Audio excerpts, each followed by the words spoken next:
Hey guys, what is up? It is me, Pagey, here once again with another video on The Flash Season 8, and this is going to be my review for Episode 9 for this season, otherwise entitled Phantoms, and obviously that episode title has like a bit of a double meaning in regards to two different storylines going on in this episode. But of course, spoiler alert if you've not watched the episode, because we're going to be talking about everything that happened, all the various reveals and revelations that are going to lead us, well, continue on from the, I guess, last episode and the reveals there, as well as diving deeper into where it could go, later into this storyline. But of course, throughout the video, be sure to let me know in the comment section down below your various thoughts, opinions, theories, predictions, everything like that. I'm always curious to read what you guys are thinking, and of course, what you enjoyed the most from this episode, and just anything you want to say down there. And of course, if you're going to enjoy the video and just want to show your support for the channel, and you enjoyed the episode, want to drop a like on the video to show all that. So last episode was the first episode in the storyline where we of course had Jacob Birch return, being accused of this fire murder,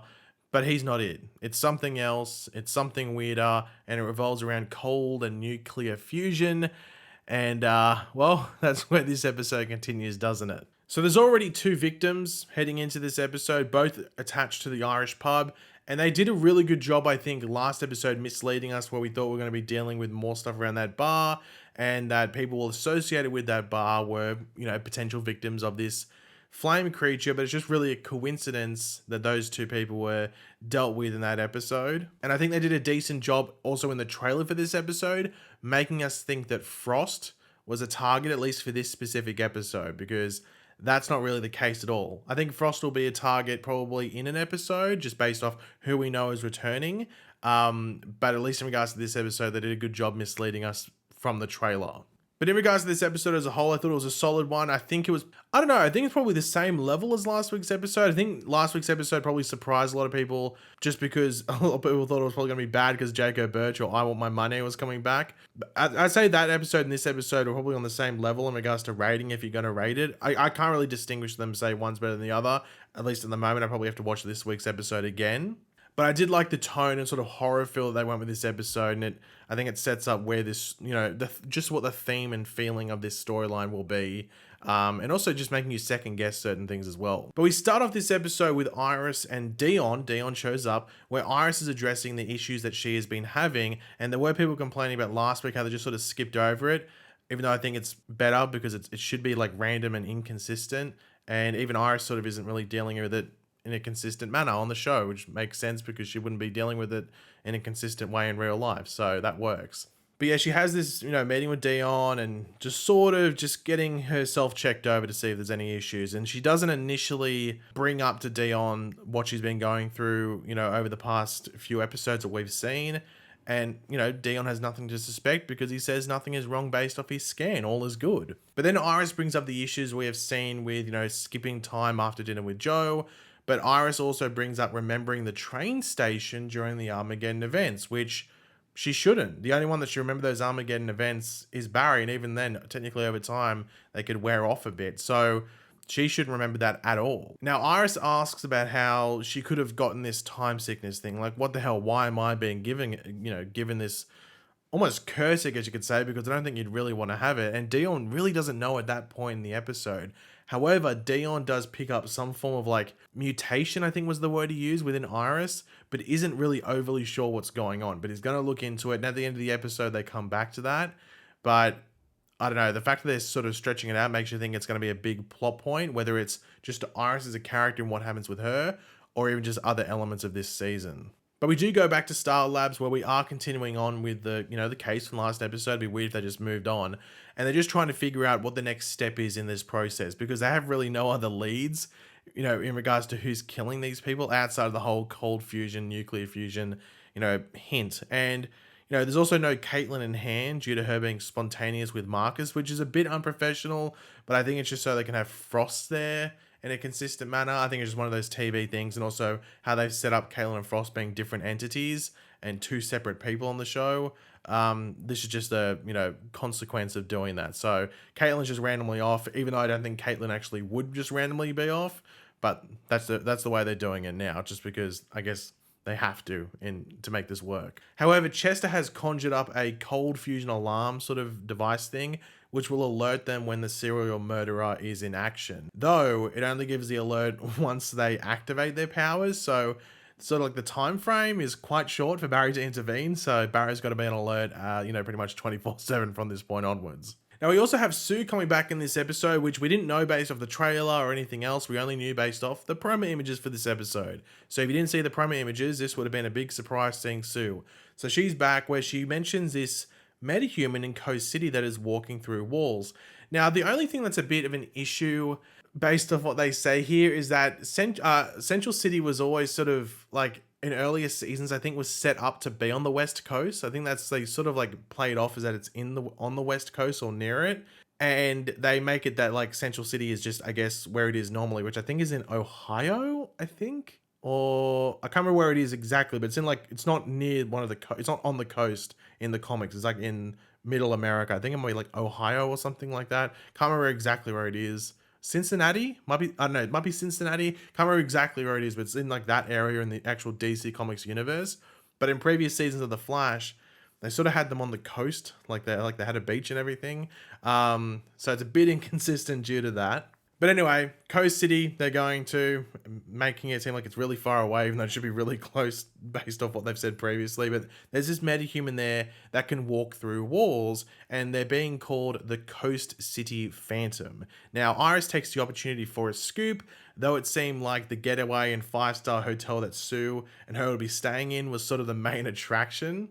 And when we actually do get to Coast City, Sue is sort of like curious as to why Iris was desperate to get away, and Iris sort of shelters off at the time. But a hit does come up on the metahuman in the city, and we find her at the Jitters in Coast City, and that's when we meet Tinya Wazo shortly after seeing her phase her notebook into her backpack. Now, we knew about this casting for a while. We're wondering when she's going to show up. Made sense that she'd show up in the episode called Phantoms, because the character is otherwise known as Phantom Girl in the comics, so it makes sense. But that first meeting ends in failure, as well as a broken phone for Iris. Now, Iris does open up to Sue about what's going on with her, which then leads her down another path into sort of like finding out what's going on with Tinya. Now, back in Central City, the cold fusion alarm has gone off, but Barry, despite his fastest efforts, and this is probably just the only issue with his device and it only gives you a small time frame, is, Barry's late. And we have another burnt to a crisp body. However, we do see the flames on the body as these black flames, and they sort of like just disappear or like fade into the corpse. It's very weird and very different. Now, the new victim does not work at the Irish pub, doesn't work at anything Irish or a pub in general. Not like the last two victims, but this time they work at a yoga studio. So it's a bit of a different thing. It's going to throw everyone for a loop, and the connection's sort of like immediately lost. But obviously we did see like the flame sort of like fade away. However, there is one little bit of flame left over on the corpse, which thanks to a device that's made by Chester alongside Ray Palmer, which is pretty cool, they're able to conserve the leftover flame, which I think was pretty much intentional based off probably what the flame is doing in this episode. But yeah, they get to use that device, which is pretty cool. But back in Star Labs with the flame, it's there, it's in its nice little containment cell. However, Barry wants to go cross-reference evidence and information with Kramer and just what's going on with these various victims and the possible connections there, which leaves the flame behind with Chester and Chester alone. And it's not long until, fire hits the fan, if you want to call it in this instance, and the flame escapes the containment area and starts burning down Chester's work area. And I was like, what the hell's going on here? Are they really doing this? No, it was all a dream. A freaky dream, but still a dream. Now, Allegra goes to talk to Chester.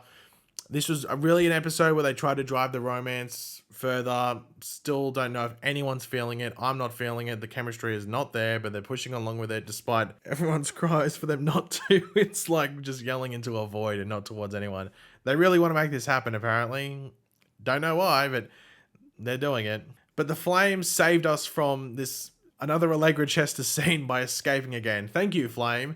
And Allegra sees it as well this time. So it's not just Chester, Allegra can see it as well, with Barry also arriving and he can see it as well, and they try to put it out, with the flame almost taking like this humanoid shape, at least when Chester's sort of looking at it. I couldn't really tell if it was just, us, the audience, were meant to see the humanoid shape, or Chester was seeing it, but this is just when it just disappears into thin air, like a ghost, like a phantom, with the issue being that Chester is attached to it all. Like, he could be the next victim. That's what's being brought up. That's what's being thought about by a lot of different people on the team. Now, back to Coast City for the last time in this episode, at least in regards to the main portion of the episode. We do learn that Tinya is on the lookout for her mother after years in foster care. So, there's some mummy issues there, and she wants to potentially meet her and see if there can be any connection there. Where she is pretty much just waiting at the locations where her mother could possibly show up, like the jitters that she worked at and her old apartment and everything like that. So this is really what's going to be, Iris's connection going forward for at least another episode, maybe 2 episodes, not too sure. And they do set that up in the final scene as well, just to remind everyone where Iris is going to be located for the next couple of episodes. But of course, Chester had been acting like just really weird this episode around this case with the fire meter, and he thinks he knows who it is, and that's the ghost of his father, who had died in a fire via or from a car accident, which of course was brought up last season. We got to see, older Chester meet, the younger version of his dad when he was a kid, or at least the version of his dad before he died, because I think it was only like a week or 2 before his dad went on that trip or something like that, something along those lines. And though Chester comes around to this possibly not being the ghost of his father fairly quickly, this fire meta thing is closing in on Star Labs, and very quickly. So the mind of Star Labs just needs to jump onto that as soon as possible. Now the black flames enter Star Labs, but they sort of like center in on the speed lab, which I thought was interesting, and it doesn't really mean too much outside of just getting Barry and Frost away from like Chester mainly, but also Allegra and Cecile. However, Cecile, because she's still there, is able to use her powers and just feels the pain and despair of just thousands of people, not just Chester like he thinks it is. It's not just a soul thing with Chester. However, we do actually see Chester's dad be made out of the flames, and he's all of a sudden right there in front of Chester, with him trying to lure in Chester, and not to reconnect, but for this flame to pretty much feast on him. But Chester is able to tell his father, just wouldn't want Chester to turn his back on what he had made of his life and all he's done in Star Labs and everything like that. And it was sort of emotional seeing that, like, I guess you'd call it like a what if moment, with Chester showing his dad around Star Labs, taking selfies with the Flash suit, everything like that. It was sort of emotional seeing that, like, what could have been for Chester if things had played out differently. And that's when we get this, like, the flame just randomly disappearing when Chester rejects the flames version of his father. And like, I was wondering, does it need to feed on like fear and darkness? And we learn no, it actually feeds on grief. And each of the victims, including Chester, were dealing with various forms of grief at the point in time. And that is how this thing is feeding. It's not a weapon like they thought it was, that, it's someone with a, outside Star Labs or whatever it might be, it's just this weapon that they're using, and it's an actual being, it's alive, and it needs to feast to stay alive. So that makes Team Flash's job even harder and scarier, because they're not trying to find someone in like a warehouse with a remote control. They've got to figure out a way to stop this living, breathing fire thing. Quite a job at hand. But the end scene for the episode is at the hotel, the 5-star hotel with Iris, with her talking to Barry over the computer, like webcam, Skype, I don't know, Discord, I don't know, whatever they're using, FaceTime, one of the 7 options it could be. And Iris is sticking around in Coast City to deal with the Tinya situation, which was obvious based off the previous scene with them. However, as soon as the call with Barry ends, Dion appears with the news on what's happening with Iris. He knows it. He has an answer to give to Iris, and it's not good apparently. But we, of course, do not find out, because it's a cliffhanger, isn't it? They're not going to tell us right now. It will be interesting to see if we find out next episode. I would assume we would. I am curious to see what it is, whether it's relating to this storyline or something later on in this, later on the season. Obviously, we'll have to wait and find out. But yeah, the fact that they left us on that cliffhanger definitely has me curious and on the edge of my seat. I need to find out. But overall, this episode, I thought it was a solid continuation of this storyline. There were bits I didn't like. As I said, the Allegra Chester thing, I'm not feeling it. I don't know how many people are feeling it. I just don't think there's any chemistry there. But I guess it's just something I'm going to have to deal with as a viewer, because obviously they're just going to keep going along with it, especially with the final scene that those two had in the episode, which I didn't even bother mentioning in this review until now. But yeah, just this whole black flame thing, it's just feels weird in a very good way, and I can't wait to see where it goes, especially because I don't know how many episodes this storyline is going to be exactly. I think it's gonna be up to episode 14 maybe, but at the same time, it might not be. I don't know exactly where they're going, but I'm curious to see the road ahead for this storyline. And I am just interested to see how it impacts each individual member. We got to see how it impacted Chester in this episode. So how does it impact Barry? How does it impact Frost? How does it impact Caitlin when she eventually turns around? Maybe even Iris if she shows up. Maybe Joe. Maybe Cecile. Allegra. How does it impact all these different people if that's what we're going to get? I can't wait to see. But yeah, guys, thanks for watching. Hopefully you enjoyed the video. If you did, it'd be awesome if you could drop a like on it to show support. Let me know in the comment section down below your various opinions about this episode and everything we went over. I'm always curious to read what you guys are thinking. And of course, if you are new to the channel, make sure to subscribe. And I will catch you guys later. Goodbye.